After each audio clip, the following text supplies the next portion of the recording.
Our very first speaker is going to be wonderful. I love Liz. I've known her for years. She's going to be speaking to you about 7 secrets to weight loss you don't know about, so something new and different. Liz Neporent is managing editor at Medscape, WebM.D. She's the former health reporter and social media director for ABC News and author and co-author of 15 health books, including the bestseller, Fitness for Dummies, and that is out on the Book Nook table. I just looked out there. So please help me welcome Liz Neporent.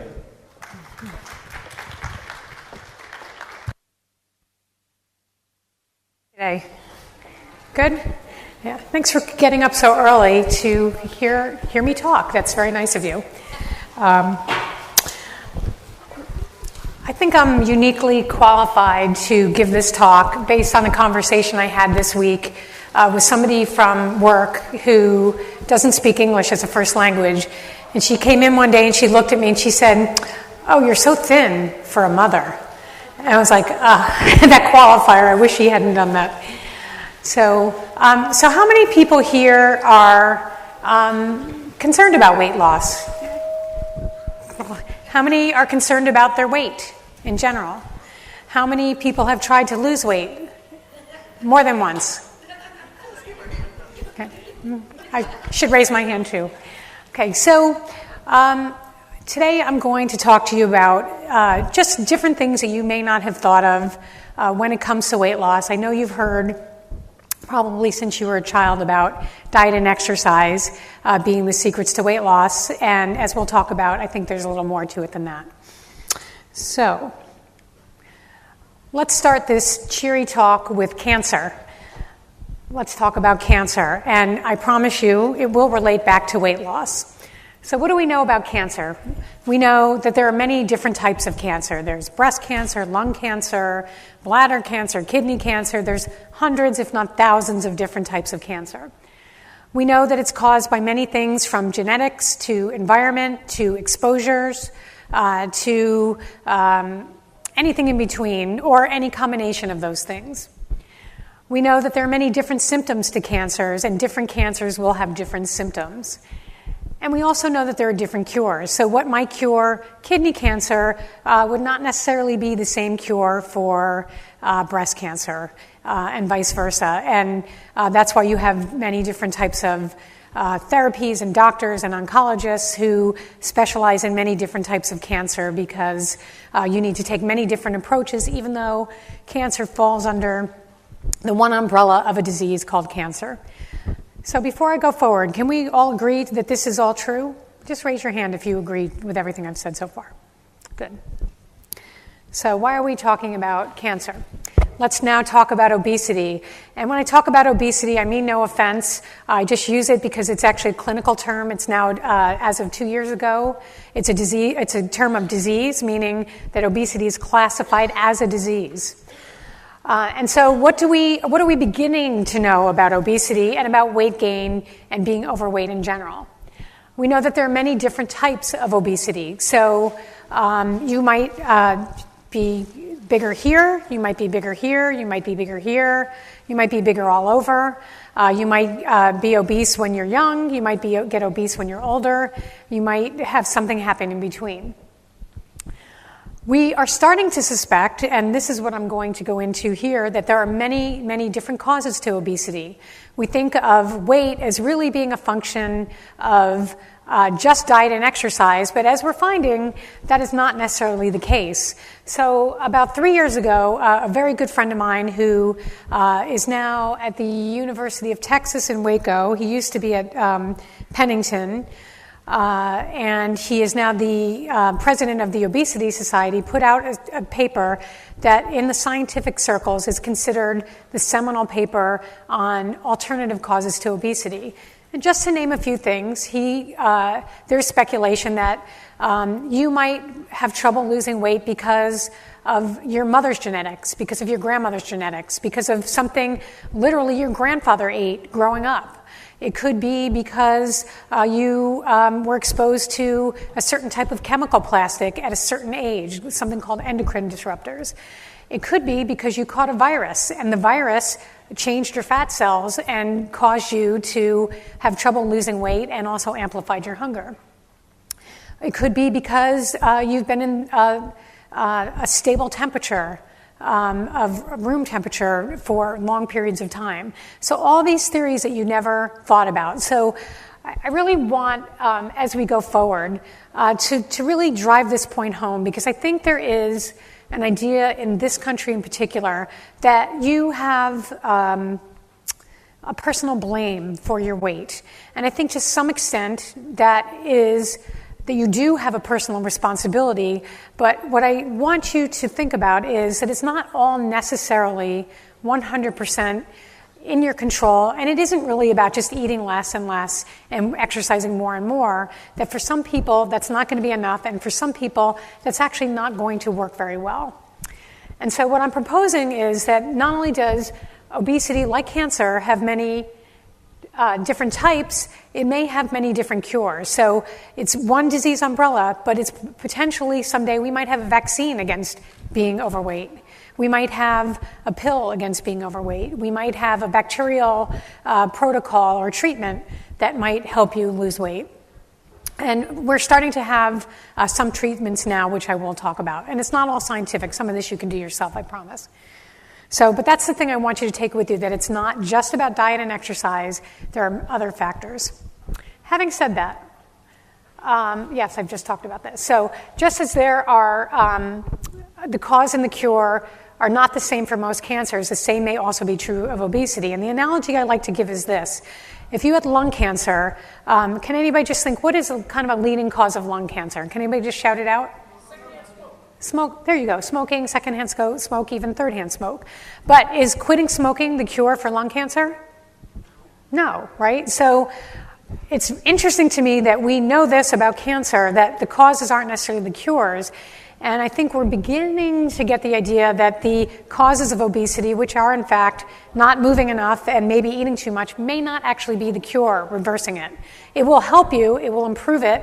It may be the best treatment we have at the moment, but I think ultimately there's going to be a lot more on frontline treatment for dropping your weight. Having said that, I did lie to you just now. You still have to exercise and you still have to change your diet. Those are things for now and in the near and foreseeable future are still things that you do need to take responsibility for if you want to lose weight. Now, what does that mean? Change your diet, do exercise. And I would say this to you, that I personally feel, unfortunately, that health science, particularly around weight loss, diet, and exercise, is not a very well-developed science. And it's changing all the time, which is why you will wake up one day and read that eggs are good for you, and then the next day, and this is a true headline, you might wake up and see a headline that eggs are worse for you than being shot. And that was an actual headline in an actual study. So it's all over the place. It's very confusing. I, as a professional who spend every day looking at studies, parsing studies, and explaining studies, I get confused over what the science actually says. So I think that managing your diet and managing your exercise is whatever it means to you and whatever you can reasonably make work in your life and keep in your life. So having said that, I think we can go forward and now start talking about some possible things that you might do to change your relationship with weight loss and dieting and weight loss. Or I think I just said that twice. So is everybody with me so far? Thumbs up? You get a thumbs up? Okay, I'd like to see that. Okay, so let's talk about prevention. So that seems kind of a funny thing if you're already feeling like you weigh too much. But I think one of the most important things you can do is wherever you are, if you are trying to lose weight and you just can't make it happen, the best thing you can do for yourself right now is try and stop it where it is until you can figure out a way to make it go the other direction. So even if you're overweight now, even 50, 100 pounds, your goal should be not to go any further into where you are. So, pardon me, I'm looking at my phone because my notes are on my phone. I'm not being rude, I promise. And of course, I've lost my notes, so I'm going to do it from memory. So what I mean to say is the further afield you go, the harder it is to come back to where you need to be. So the more weight you have to lose, the more weight you have to lose. And so it's much harder the further out you get. So holding a steady line, particularly for kids and children, is a really important thing to do. And there was a study that came out just about 3 days ago, as a matter of fact, and I'm really glad it did because I knew I was coming here to talk. And it's called the SNAP study, and if I had my notes, I could read you exactly what the SNAP study is. But what the SNAP study did, which I think was really interesting, was it was a very large study, and it was a very long-term study, so that means it's a very good study. And it also had a control group, which means there was a group that they just watched and left alone, and they did nothing. And so what they found was that they took a group, and they really aggressively helped them lose weight. And then they took another group, and they not so aggressively helped them lose weight. They did things like a little bit of exercise, cut 100 calories out of their diet every day, kept a log of exercise and what they ate. They measured all of their food, and they just did like daily affirmations and motivational stuff. And that's really all they did. The aggressive group exercised 300 minutes a week and cut about 500 calories out of their diet. So they did that for about 4 months. And as predicted, as you would expect, the really aggressive group lost about I believe it was 10 pounds. The not-so-aggressive group lost about 5 pounds, which is pretty good for not a lot of effort. And the control group, which did nothing, they gained weight. And then they let the people be with just sort of some counseling, and they let them go about their business for 3 years. If someone was in the aggressive weight loss group and they gained weight, the researchers came right at them and made them do aggressive methods to try and keep their weight down. With the non-aggressive group, they just made a couple suggestions, usually through email and through video chats, and then let it be. And then they let the control group go. So at the end of the 3-year period, they went back and remeasured everyone. And what they found was that the biggest weight gain of all 3 groups was actually in the aggressive model. So they didn't gain all the weight back, but they gained most of their weight back. The control group actually just kind of steadily kept gaining. And then the aggressive group actually, or the non-aggressive group, the people who didn't really do so much to lose weight, they pretty much stayed where they were. So they lost weight and they kind of kept it off. And they didn't go further into what their problem is. So I think the lesson here for that is hold steady, and it should not be as painful as trying to lose weight. Holding steady is not as painful as trying to lose weight. So if you can do just a few things that they did in this study, like get on the scale every day, which, again, I don't do. I don't necessarily subscribe to that personally, but study after study shows that daily weighing will help you hold steady. If you could keep a daily diary of what you eat and what you exercise, that will help you keep track and not go too far afield. And till you're ready to really do much more aggressive methods to get further down the road into weight loss, this is a really good strategy to not let yourself go too far. So that is the first strategy I think people don't think about, because right now in this room, like, who is actually actively now trying to lose weight, like, very aggressively? Okay. And then everybody here is thinking about it. They wish they could, right? So for the people who wish they could, if you're just not ready to do it, this is your strategy. This is what you should do. Okay. Next one is maintenance, and this is something I think no one thinks about. And it's a good thing that nobody thinks about it for the $3 billion diet weight and weight loss industry. Because I think a lot of people think in their head, I'm going to lose weight, and they go on a mission for bathing suit season, or they go on a mission for September, and sometimes you're successful. You'll drop 10, 20, 30 pounds, and you'll look good in your bathing suit maybe for a minute, or maybe you'll get there right before bathing suit, and by the time you put on your bathing suit, you've gained a lot of it back. And this is what I think is really important for you to think about. And that is, before you even go on your weight loss program, think long and hard how you are going to maintain any weight loss that you have. So I don't know. Again, I'm just very lucky that all these studies have come up in the last few days. Did anybody read the New York Times article a couple weeks ago on the Biggest Loser study? Interesting study, right? So what they found was, to me, not surprisingly, because I know a lot of these people and I know a lot of the trainers. I've worked with a lot of the trainers and clients on The Biggest Loser. the majority of them, something like 80% of them, actually gain the weight back after the show is over because they've stopped exercising for 6 or 7 hours a day, which makes sense, right? And they also stop going on these like 800-calorie diets, and they don't have Jillian Michaels screaming in their ear 8 hours a day. So they gain the weight back. But for those of you who didn't see the study, what they found was they would gain back virtually to where they were before the show, and sometimes even a little bit more than where they were. But when the scientists tested their metabolism, what they found was that their metabolisms actually slowed by several hundred calories, up to even 500 calories a day, than where they were before they lost the weight. So in other words, if they were 200 pounds and their resting metabolism was, let's say, 1,800 calories a day, it was now 1,500 calories a day. So what that meant was in order to maintain their old weight, they actually had to work harder just to maintain where they started from. So that's kind of depressing, don't you think? I'm depressed to hear it.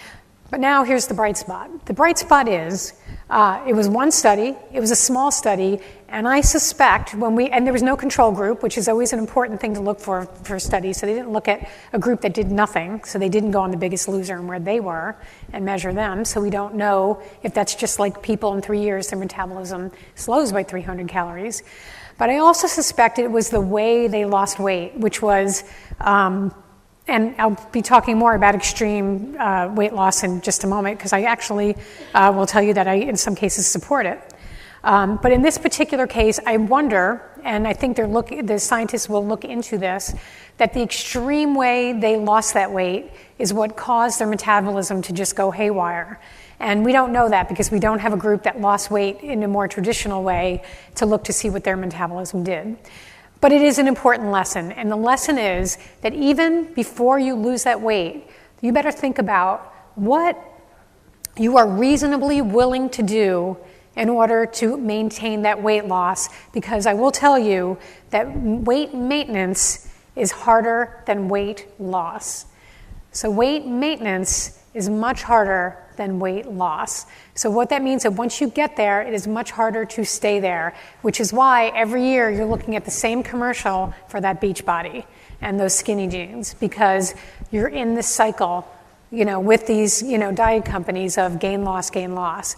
And I think if you take some time and you think about, once I get there, how am I going to stay there? And you actually pre-plan it before you get there, I think you'll be ahead of the game. And I also think, by the way, that weight maintenance requires different things than weight loss. So I'm sure you've been hearing for the last couple years that exercise doesn't really matter for weight loss. It's all diet. It's 80% diet. You can't outrun a bad diet. And I think for the most part that is true for weight loss. But what the second half of the story, which I wish they would tell you, is you cannot maintain weight loss without exercise. So exercise must be part of your weight loss regime, and it must be part of your weight maintenance regime. And in fact, when you're maintaining, I would tell you that you're going to have to pick up your exercise from where you were in weight loss mode in order to keep that metabolism in a cycle of temporary elevations, because exercise doesn't permanently elevate your metabolism, but it does temporarily for several hours or days elevate it. And so you're going to need to be in that cycle all the time in order to reasonably maintain your weight without having to starve yourself. So something to think about. Thumbs up? We good? Okay, I like it. Next, fidget. So let's talk about, and you may have heard this theory too, and this is something I really believe in, and I'm kind of a hyper person, you can tell because of my fast-talking New York accent that I just move quickly. Actually, I get a lot of criticism for that at work. The people who move more, even if they don't exercise, tend to be thinner. And so even people who exercise, who are sort of slothful in their sort of daily activity living, as we call it, tend to be heavier than people who don't exercise and just move a lot naturally. And we call this activities of daily living. I call it fidgeting because it sounds funner than activities of daily living.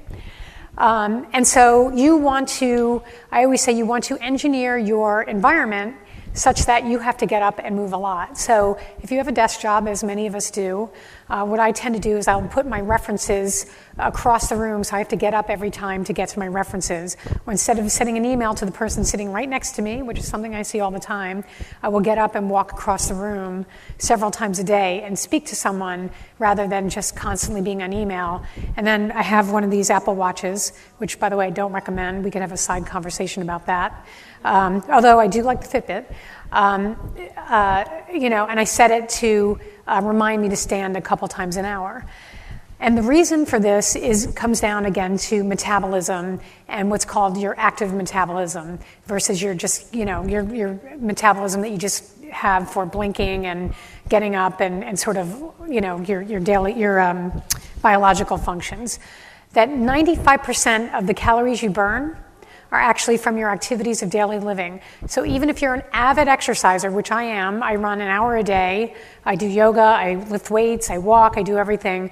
Even if I'm killing myself for several hours a day, the most percentage of my metabolism or calorie burn I'm going to get a day from that is about 10%. So another 20 or 30% is going to come from my resting metabolism, and the rest is from activities of daily living. So this is where you can make the most difference, is moving more throughout your day. So even if you're an exerciser and you're sitting still and you're not moving during periods where you're not exercising, this is an area, this is a room for opportunity area for almost all of us to build more activity into the day. Here we go. Next one. Measure and record, which I've alluded to. Not sure why it works, but we do know that people who keep a weight loss diary lose twice as much weight as people who don't. We know that people who weigh themselves daily are twice as likely to keep the weight off as people who don't.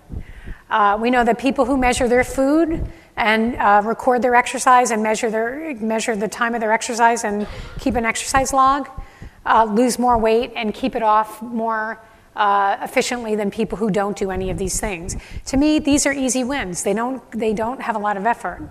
And there's also an app for that. In fact, there's about 100 apps for that. So a good free one I like is, has anybody heard of MyFitnessPal? Yeah, greatest thing ever. I live by that thing. It has every calorie count of anything you'd ever want. It does a pretty good job with exercise calories. And even if it's not accurate, nobody cares if it's accurate. If you can actually use your Fitbit and it works, we actually know that they're not particularly accurate. But what it does do is it kind of tells you baseline from day to day, this is kind of what I'm doing, so you know at least that you've gone under what you would normally do or over what you would normally do. And so that's the reason wearing something like that, or even just keeping a paper log, you don't have to be technological about it, that's the reason things like that work. And the reason we think that weighing yourself, although I don't like to see that number. I don't know why. Not a big fan of the number on the scale. But for a lot of people, they live and die by it because they can see if it strays. So if you know it's straying, you know to bring it back in. And that's why something like that is very successful. And in fact, in the SNAP study that I talked about earlier, that was the number one strategy they used. And in a study that I talk about quite a lot, and I work quite a lot with the researchers from something called the National Weight Control Registry. Has anyone heard of this? Okay, it's actually a great study. You could look it up online. It's a study out of the University of Colorado, and they have gathered, I believe now, 10,000 people who have lost 60 pounds or more and kept it off for at least 3 years, and then look to see why they are successful. And the number one thing that people in that study do to keep weight off is they weigh themselves every day. By the way, the second thing they do is they exercise. Interestingly, the third thing they do is they do not follow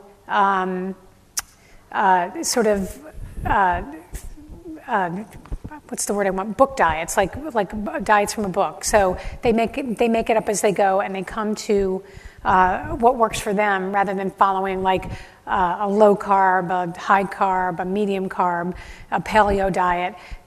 Almost only 5% of the users from that group actually follow one of those very strict laid out diets from a book or some sort of program. So that's just sort of an interesting thought to think about. So easy thing to do, will help you maintain, will help you prevent, will help you lose. Record, record, record. All right, let's move on. Sleep. That's an easy one, right? We all need to do that. I wish I had my notes because I had some great stats here, but let me see if I can do it from memory. So we know that, we are beginning to know that sleep has a lot to do with how much you weigh. And in fact, people who sleep less than 6 hours a night, and this is a stat I do remember from a Columbia study, are 15% more likely to be obese. When people on average sleep 4 hours a night, that jumps to 30% of the likelihood. So sleep could actually be an easy, simple way that really won't cost you a lot of effort, that may actually be a great turning point for you when you're trying to lose weight. Now, why would that be? Anybody have any guesses, any thoughts? Okay, it's interesting. It has to do with your hormones.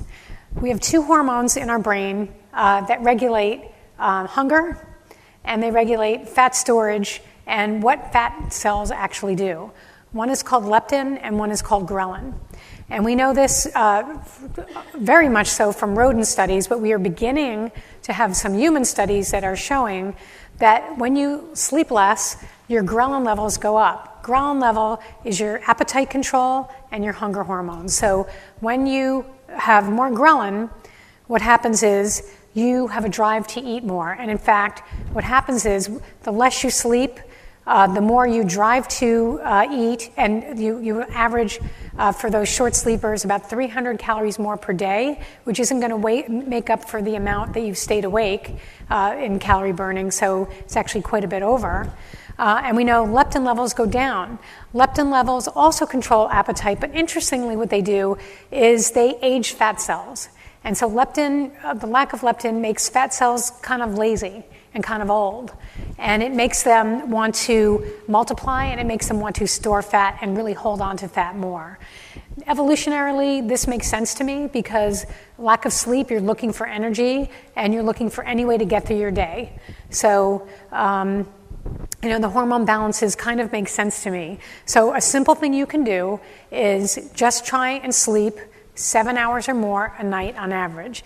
And I will tell you that a lot of studies are showing that even one sleepless night can actually mess up your hormone levels for days and even weeks. So you really want to try and be consistent on that long sleep, which, by the way, is something I have not done this week. So, but because I know this information, I really sort of pay attention to my hunger and I fight against it. But it'd be a lot easier if I didn't have to fight it. What's that? That's a really very good question. And they don't know yet. But I suspect, and studies are beginning to show that it really is accumulated sleep. So it could be 2 hours, whatever it is.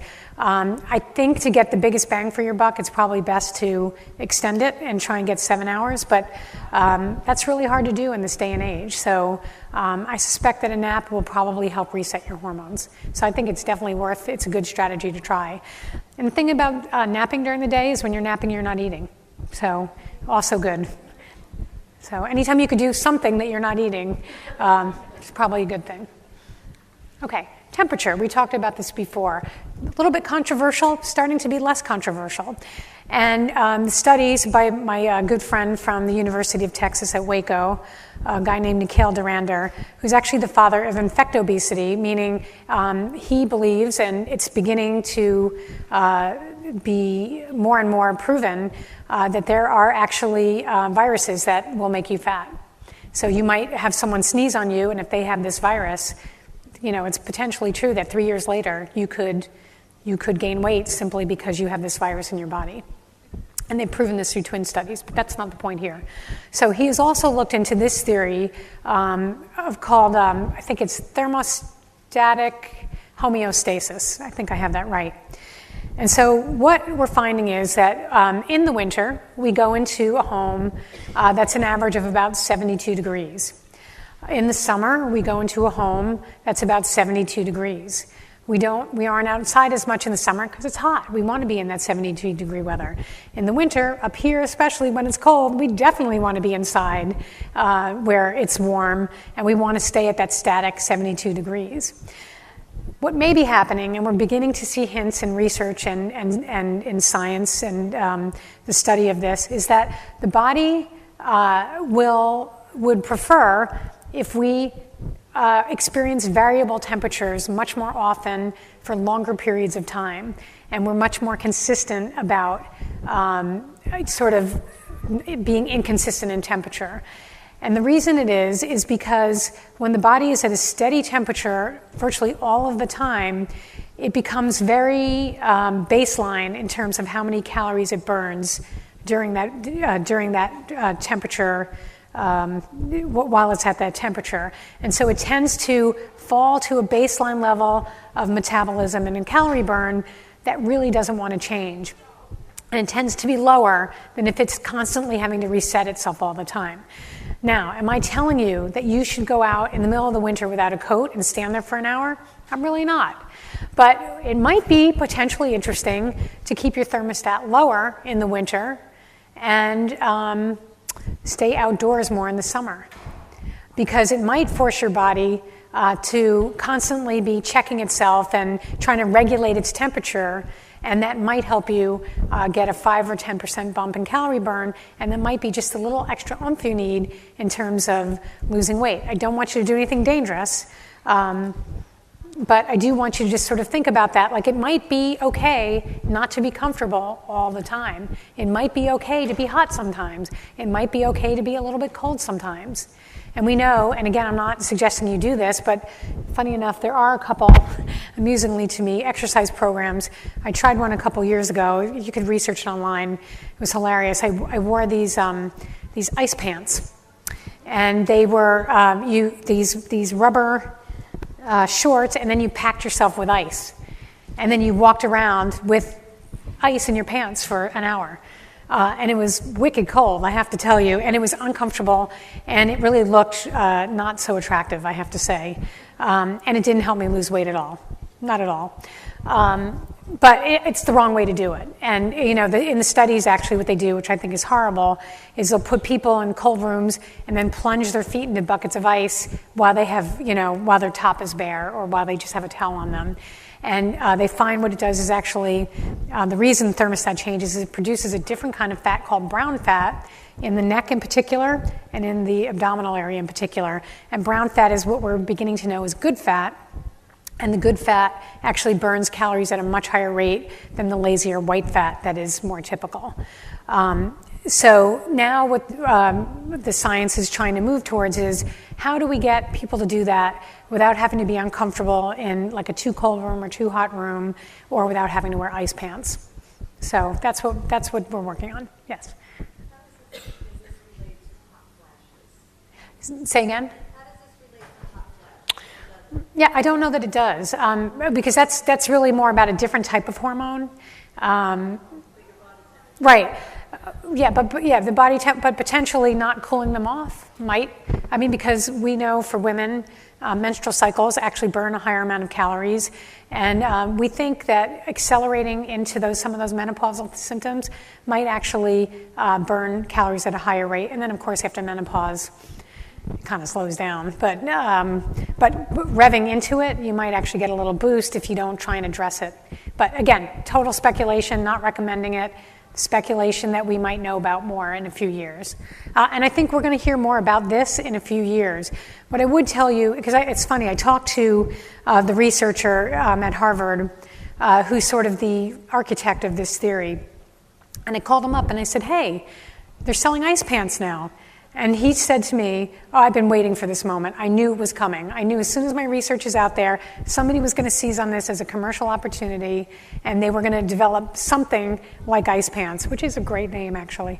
I don't think that's what they were called, but that's in my mind. I think of them as that. And he said, it won't work because it doesn't, I don't really remember the reasons he told me, but in effect, you couldn't wear them long enough, and it wouldn't go deep enough into a chill to really get you the effect that you wanted. Literally, you would have to go out in the winter, in the snow, in your underpants, and shiver for a couple hours to do that. I don't recommend it, but it might work. And as we know, shivering is actually one of the highest calorie burning activities you can do. It burns about 400 calories in 20 minutes. Don't recommend it, but it does burn a lot of calories. And then there's, of course, we have other, I also tried these. There were heat pants. Of course, if there's ice pants, there's got to be heat pants. and they don't work either, and they're really uncomfortable and super unflattering. So don't wear those. Okay, and finally, let's talk about extreme measures, okay? You could take extreme measures if you really, really wanted to lose weight. So what do I mean by extreme measures? I mean, I would not do anything extreme unless I was specifically under a doctor's care. So I'm not saying go out, and again, go out into the snow in your underpants and try and shiver and then get a heart attack or, frostbite or anything like that. But there are extreme measures, as we know, we can take for weight loss. And one of them is weight loss surgery. Weight loss surgery is the most effective, right now that we have, the most effective weight loss method, absolutely. And it's only got about a 50% success rate 2 years out. Interestingly, we don't think it's because you eat less and you have to eat smaller meals and you can't take in as many calories. We're starting to realize that it actually has to do with your gut bacteria. And for some reason, we're not really sure what it is, weight loss surgery changes gut bacteria. And the gut bacteria seem to be more and more the key to why we gain and lose weight. And there are a lot of things that disrupt gut bacteria. And weight loss surgery, many of them, seem to disrupt gut bacteria in a very positive way for weight loss. There are also new and different types of weight loss surgeries and radical procedures. A lot of these, again, coming out of the University of Colorado from my friends there. One I'm going to tell you about just because it's disgusting and it's fun to talk about disgusting things at this hour in the morning. They put a stent in your abdominals and then they cap it off. And then you eat, and when you're done eating, you go to the toilet, you uncap it, and you dump everything out of your stomach into the toilet. So it's basically a sort of a mechanism for vomiting up all your food. So it's sort of like a machine, I call it the bulimia machine. But it seems to be working, and it's approved in Europe. So you could go to Europe and try something like this. And originally, I think the first subjects were only supposed to use it for 6 months, and they liked it so much that a lot of them have had them in for 3 or 4 years now. I don't like it, but it does, it's a thought. Another one, again, out of the University of Colorado that actually will be coming to market here, I think it's looking at FDA approval now, is something called the weight loss balloon. And what's kind of interesting about that is it does the same thing as surgery, although it's non-permanent and it's non-invasive. You swallow a balloon. They put a pump down your throat. They pump up the balloon. It takes up all the room in your stomach. You can't eat as much. It disrupts the gut bacteria. And it's been pretty successful. And it's also a lot less comfortable and less uncomfortable and a lot fewer complications than actually getting gastric bypass or other types of gastric surgery. So it's interesting. I just throw it out there so you know it's out there.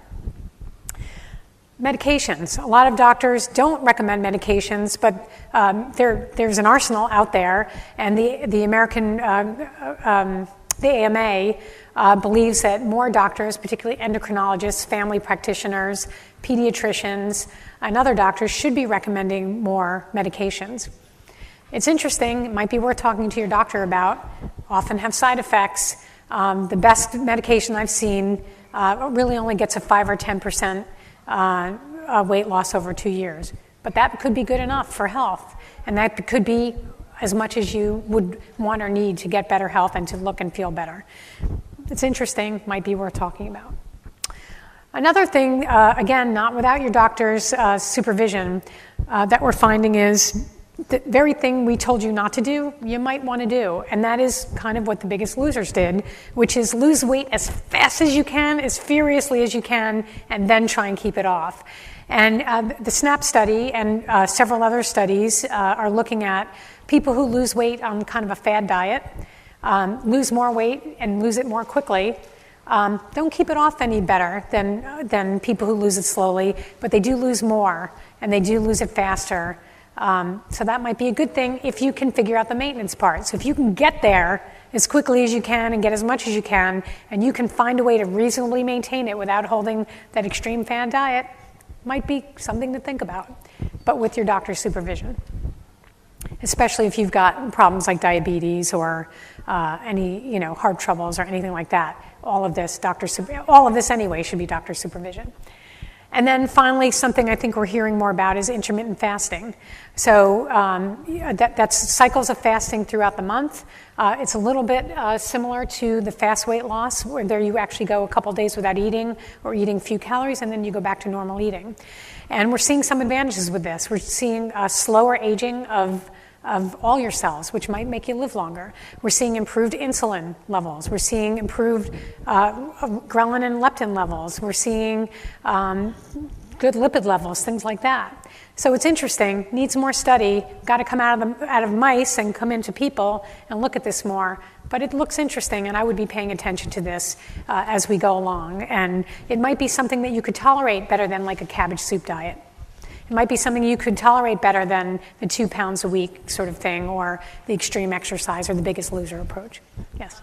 What is your opinion on these different programs like Icogenic or Advocare? Do you have any? I don't know so much about them. Are they doctor supervision? Not necessarily, but I think a lot of what they do, they say, check with the doctor. Yeah. Yeah, I mean, supervision actually I think is a good thing. Like some of the, like Weight Watchers actually is still the most successful. They have the highest success rate of weight loss. Their maintenance is sort of not great, but you can lose weight on that because that's just really not to do with their program so much as the social support. That's why I like MyFitnessPal, because it's got its social support app on it. It's free. I really like free things, and I really like free things that are effective. No, don't waste your money on stuff like that. That's like the Thigh Master of like herbal medications. It's not going to do much for you. Your wallet will be thinner, but you won't be much thinner. So, and that's really it. Does anybody? I mean, that's some my other whole questions. thing. Was I over? You mentioned gut bacteria enzymes. People are talking now like sauerkraut, and they even had a study, I guess milk fat is now turning into something, fertilized eggs. Right. What do you I mean, it's probably fattish, not enough. I do think pickled and vinegar things have some health benefits. I don't know about weight loss.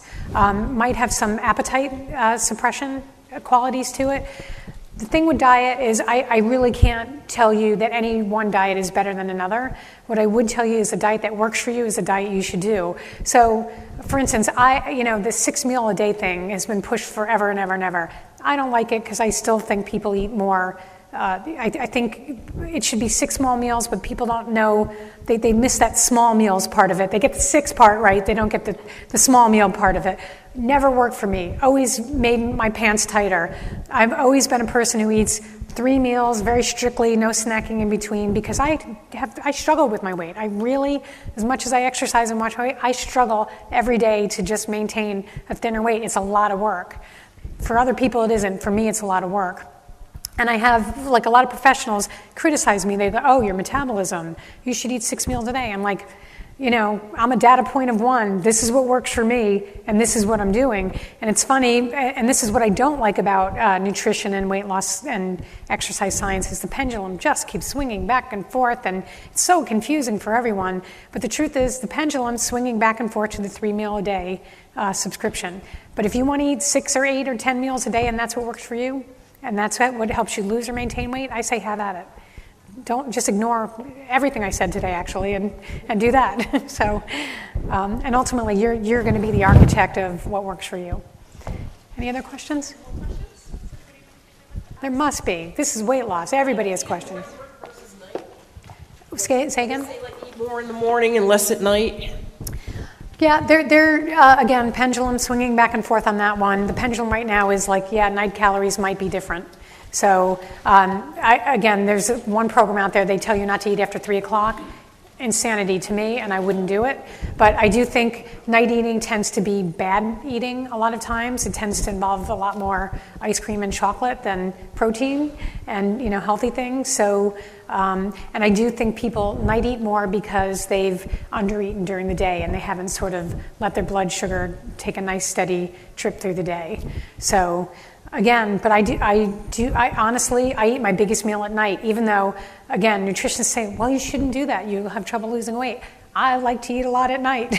I'd rather save up all my calories so I could have a nice meal and maybe a little dessert versus trying to stay steady during the day. And you know what? Sometimes I'm hungry. I'm okay with that.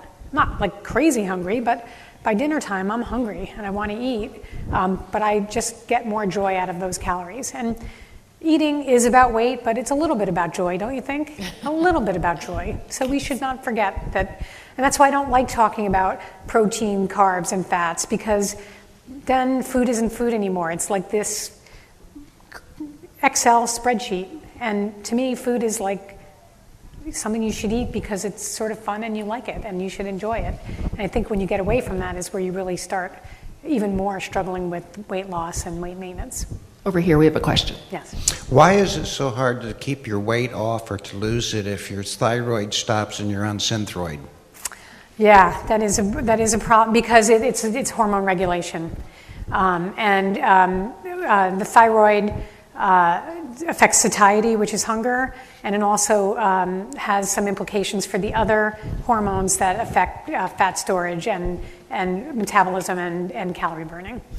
It's a bummer. But you might ask your doctor, if you are on Synthroid, if they can play with the dosage or give you something to counteract that. But that is and medication, by the way, that's another thing we didn't talk about here because I didn't want to get into it. But prescription medications, the study I told you about the alternative weight gain theories, they think it might account for as much as 25% of obesity is due to medications people take, over the counter and prescription. Wow. That's Interesting. amazing. It is amazing. Any other questions? Anybody? I'm sure Liz will be around Yeah. today, and your book, Fitness for Dummies, is out on the Book Nook table. Right. And thank you so much for coming so early. I so appreciate it. Liz Neporent, thank Yeah. you so Thanks. much.